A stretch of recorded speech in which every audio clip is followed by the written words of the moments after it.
It is a serious issue indeed. Michael Voss under pressure, there's no question about that. Coach of the Carlton Footy Club, they've been a talking point, front, back page of the paper for a long time, but news today that there's been, yesterday rather, a death threat broken by our man Jay-Z. I can't wait to get your thoughts on this. There's no one better place to talk about it.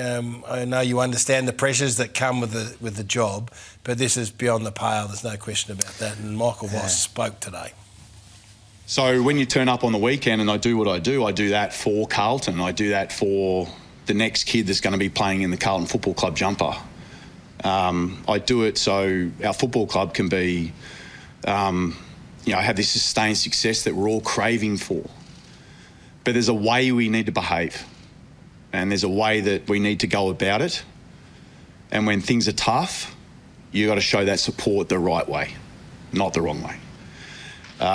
Now, if that's a measure for some people on what it should look like, then I'm sorry, you don't belong here. And we'll move on, and we'll make sure that we continue to bring a supporter base that will support in the good times and it will support in the bad.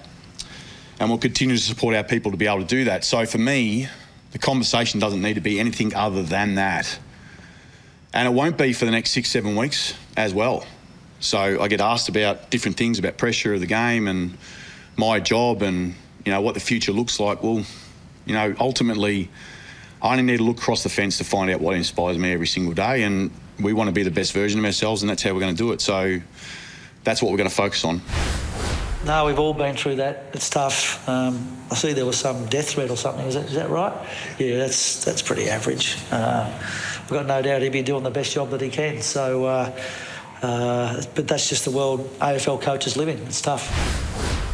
Yeah, it's quite sad, isn't it? Like there's a boundary line, and then you step over that, and you've got your home life, and then there's reality of like, come on, let's be better than that as a society. There's a job. He's doing a job, and he's a great person, Michael, and I hope he's going okay. I've met some pretty strong, resilient characters in my time in footy, none more so than Vossy. It's sort of. I'd expect that that there'd be. I mean, that's a criminal offence. And there'd be criminal consequences.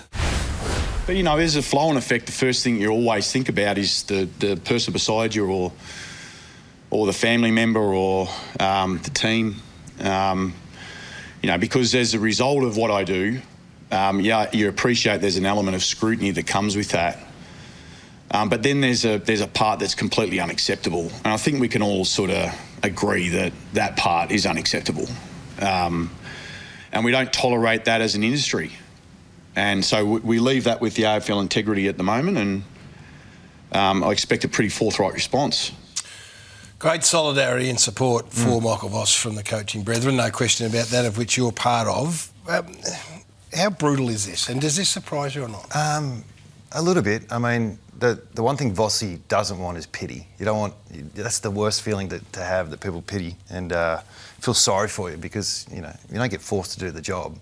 That this has gone over a certain line that it really shouldn't be crossed. But the actual pressures of a coach who's haven't met expectation, that's real. Everyone goes through that if you're around the game long enough. So, but you understand that going on. Yeah. And we probably started checking my mail about 4 years ago. The old anthrax check, just in case. It wasn't. It was pre-read. So the mail I got from the supporters or whatever, it was pre-opened. All right. So logistically, there's just to make sure feedback that comes through someone else's. Yeah. Some passionate supporters, and then there's some ridiculous, letters that get written in. But I never got to see them.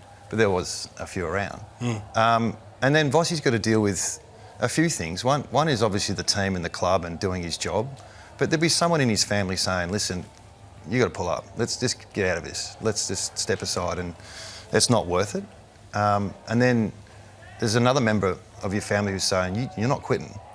Don't you dare. And I had that. Did you? My dad remember saying it to me, you're not going anywhere. So, okay. So hang on. So when you were struggling and when the pressure was there and it was real, you had members of your family suggesting, enough's enough? Yeah, absolutely.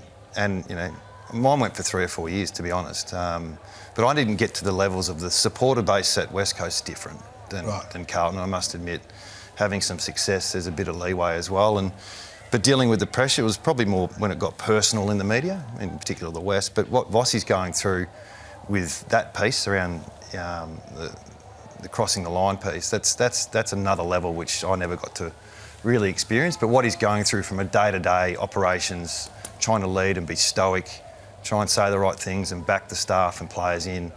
He's got their backs, all those things. He's doing really well. But there'll be thoughts within his mind going, is this worth it? Yeah.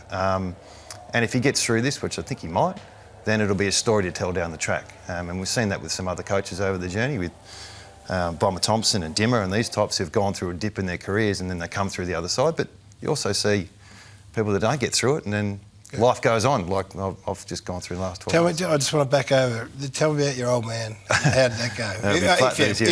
If you're open to talking about it. I mean, your father's a huge, strong figure in your life. So what was his message when it was all? Well, he just said, you're not quitting. And he rang you to say you're not. Well, I spoke about it because I think it's time. Right. And he said, well, you shouldn't.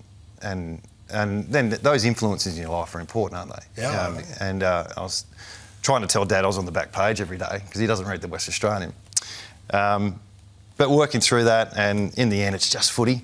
You know, it's there's more to life, and your family's really important, how they handle things. Because if there's a family member that's really struggling, then that does creep into your mind as well. So a lot going on with Vossi at the moment, personally, I'm sure, but he's putting on a brave face. He doesn't want pity. No. All he wants his boys to do is play well this week and be competitive, I would have thought. And then when you get to game day, by the time you get to game day, you focus solely on what's going to take place, and they've got a big one. And it's against the Brisbane Lions, the reigning premier, tomorrow night at Marvel Stadium. Teams are in, no wholesale changes, no panic. Chincotta and Durden come in.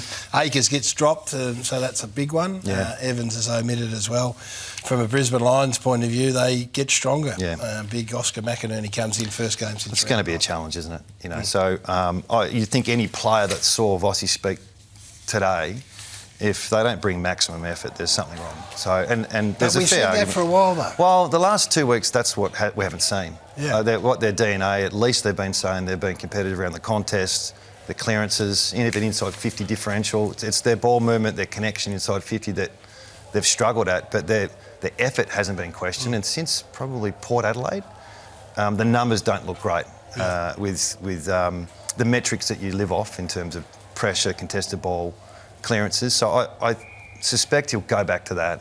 But how many times can you go back to it? Well, I mean, for 3 weeks in a row, I reckon we've all sat there and said, what do you want to see? You want to see effort. At least you see effort. And it was there against Collingwood. I think the effort was there for the first quarter and a bit, but it wasn't sustained. No. Well, there's effort, then there's talent. And, you know, they're playing a side that's a premiership team. So let's keep a bit of reality in what's in front of them. The inclusions the last 2 or 3 weeks haven't blown me away. So it's not like they're full strength, ready to go.